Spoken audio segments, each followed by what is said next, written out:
ओडिशा में एक स्थान है रेमुणा, जहां खीर चौरा गोपीनाथ जी का भव्य मंदिर स्थित है। वहां रात्रि में ठाकुर जी को 11 मिट्टी के स्कोरों में खीर का भोग लगाया जाता है और भोग लगने के बाद जितने दर्शनार्थी होते हैं सब में वह खीर प्रसाद स्वरूप बांटी जाती है। एक दिन की बात है, श्री माधवदास जी वृंदावन के महान संत जगन्नाथपुरी जा रहे थे। रास्ते में रुककर रेमुणा पहुंचे। उन्होंने सुना कि यहाँ गोपीनाथ जी को खीर का भोग लगता है, तो रुक गए, शायद कुछ प्रसाद मिल जाए। रात्रि में ठाकुर जी को शयन का समय हुआ। 11 सकोरों में खीर चढ़ाई गई। भोग लगने के पश्चात प्रसाद वितरण हुआ। भीड़ बहुत थी। माधवदास जी पीछे खड़े थे। प्रसाद भंटते भंटते माधवदास जी तक पहुंचते पहुंचते खीर समाप्त हो गई। पुजारी ने हाथ जोड़ लिए, बोले, भक्तवर, खीर समाप्त हो गई। माधवदास जी 3 दिन से उपवास में थे, परंतु फिर भी न किसी से बोले, न कुछ मांगा। मन ही मन बोले, हे जगन्नाथ, आप तो जगत के अन्नदाता कहलाते हैं, पर आज आपके द्वार पर आकर भी अन्न नहीं मिला।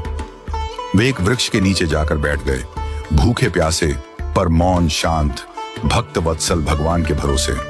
रात्रि में ठाकुर गोपीनाथ जी ने पुजारी को स्वप्न दिया, उठो, एक खीर का सकोरा मैंने बचा कर रखा है, जाओ उसे लेकर माधवदास को दो, वे भूखे हैं। पुजारी चौंक गए, बोले, प्रभु, मैंने तो 11 स्कोरे ही चढ़ाए थे और सब बांट दिए थे। ठाकुर जी मुस्कुराकर बोले, नहीं, 11वां स्कोरा मैंने चुरा लिया था, अपने प्रिय भक्त माधवदास के लिए। पुजारी दौड़े। उन्होंने सचमुच मंदिर में एक स्कोरा पाया, जो अन्य प्रसाद से अलग रखा हुआ था। खीर अब भी गर्म थी, सजीव थी, सजीवता का अनुभव हो रहा था। वे दौड़कर वृक्ष के नीचे पहुंचे, जहां माधवदास जी बैठे थे। बोले, भक्तवर, प्रभु का प्रसाद पाओ। माधवदास जी बोले, अब इतनी आधी रात को खीर कहां से आ गई? क्या आप दोबारा बना लाए हैं? पुजारी भाव विह्वल होकर बोले, नहीं, प्रभु गोपीनाथ जी ने आपके लिए स्वयं चुरा ली थी खीर, आप भूखे ना रहें, इसीलिए। यह सुनते ही माधवदास जी प्रेम में झूम उठे। अगली सुबह उन्होंने मंदिर प्रांगण में नृत्य करना प्रारंभ किया। बोल उठे, वहां मेरे ठाकुर, दूसरे भगवानों को लोग चढ़ाते हैं, लेकिन मेरे ठाकुर जी तो चुराते हैं अपने भक्तों के लिए।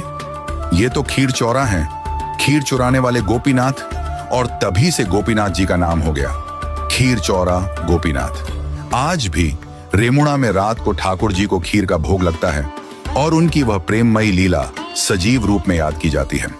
भगवान कभी कभी भक्त के लिए चोर भी बन जाते हैं, क्योंकि उनका धर्म है भक्तों का रक्षक बनना। जो मांगते नहीं वो पाते हैं, ठाकुर जी की सबसे गहरी कृपा। बोलिए भगवान जगन्नाथ जी की जय, संत माधवदास जी की जय। जय जय श्री राम।